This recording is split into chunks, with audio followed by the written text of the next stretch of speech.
বাড়িতে গেস্ট এলে আমরা সবসময় ভাবি নতুন কি স্ন্যাক্সের আইটেম তাদের করে খাওয়ানো যায়। তাই আজকে আপনাদের একদম একটা ভিন্ন স্বাদের স্ন্যাক্সের রেসিপি করে দেখাবো। এই রেসিপিটা হলো গন্ধরাজ চিকেন ফ্রাই, আর এটা বানানো যতটা সহজ খেতে তার থেকেও বেশি টেস্টি। তাই আর দেরি না করে দেখে নিই কিভাবে চটজলদি গন্ধরাজ চিকেন ফ্রাইয়ের রেসিপিটা সঠিকভাবে বাড়িতে বানাবেন। নমস্কার বন্ধুরা, welcome to tried and delicious.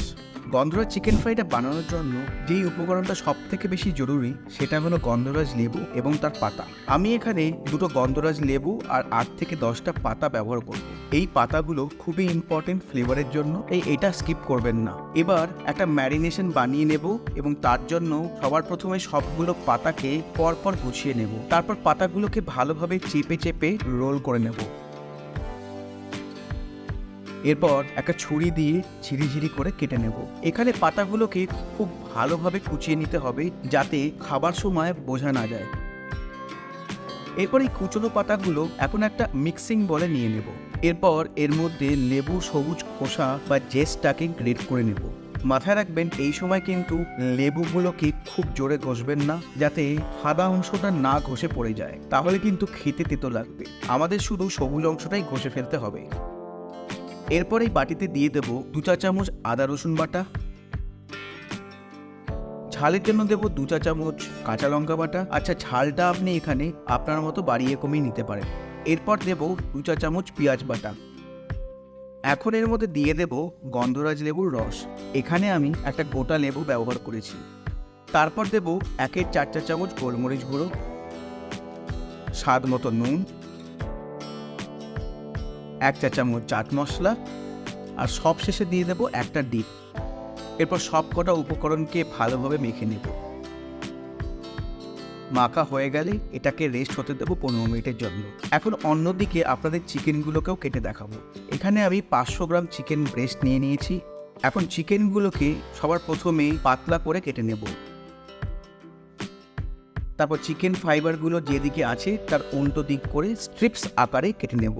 এইভাবে কেটে নিলে চিকেনগুলো খাবার সময় সফট আর জুসি থাকে। এখানে আমি চিকেন স্ট্রিপসগুলোকে প্রায় 1 ইঞ্চি সাইজে কেটে নিয়েছি। চিকেনগুলো সব কাটা হয়ে গেলে এখন এগুলোকে একটা বাটিতে নিয়ে নেব।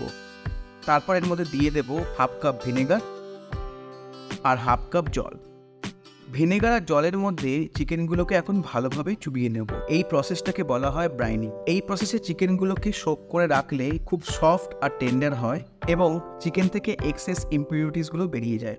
এরপর ফ্লেভারের জন্য এর মধ্যে দিয়ে দেব গন্ধরাজ লেবুর রস। এখানে আমি একটা গোটা লেবু ব্যবহার করেছি। এখন চিপে নেওয়া লেবুগুলোকেও এর মধ্যে দিয়ে রেস্ট হতে দেবো 10 মিনিটের জন্য।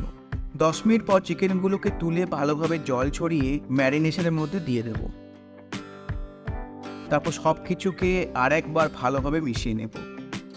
এবার এই ম্যারিনেটেড চিকেনটাকে 5 থেকে 7 মিনিটের জন্য রেস্ট হতে দেব, যাতে ফ্লেভারগুলো চিকেনের মধ্যে ভালোভাবে ঢুকে যায়।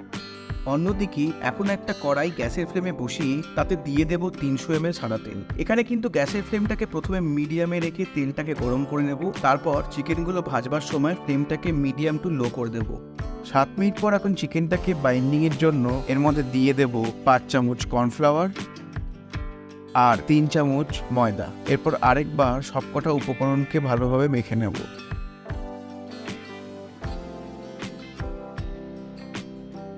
এখন তেলটা গরম হয়ে গেলে এর মধ্যে চিকেনগুলোকে এইভাবে আস্তে আস্তে তেলে ছাড়বো।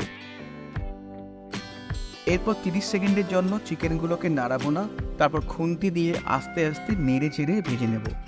এখানে আমি চিকেনগুলোকে গোল্ডেন ব্রাউন করে নেব। আচ্ছা, এখানে চিকেনগুলো তেলে দেওয়ার সময় ওভার ক্রাউড করে দেবেন না, আলাদা আলাদা ব্যাচে ভেজে নেবেন। ভাজা হয়ে গেলে এখন একটা প্লেটে তুলে নেব।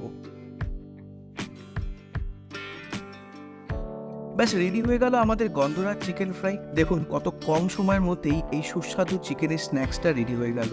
তাহলে আর দেরি না করে আপনারাও বাড়িতে বানিয়ে ফেলুন এরকম অসাধারণ টেস্টের চিকেন ফ্রাই এবং গেস্ট এলে স্টার্টার হিসাবে সার্ভ করে দিন। আচ্ছা, রেসিপির ইনগ্রেডিয়েন্টসগুলো সবই ডেসক্রিপশনে মেনশন করা আছে, আপনারা খুব সহজেই সেখান থেকে দেখে নিতে পারবেন। আর রেসিপিটা যদি ভালো লাগে তাহলে কমেন্টে আমাকে জানাতে ভুলবেন না। আবার দেখা হবে, ফিরে আসবো আর একটা নতুন রেসিপি নিয়ে। ধন্যবাদ।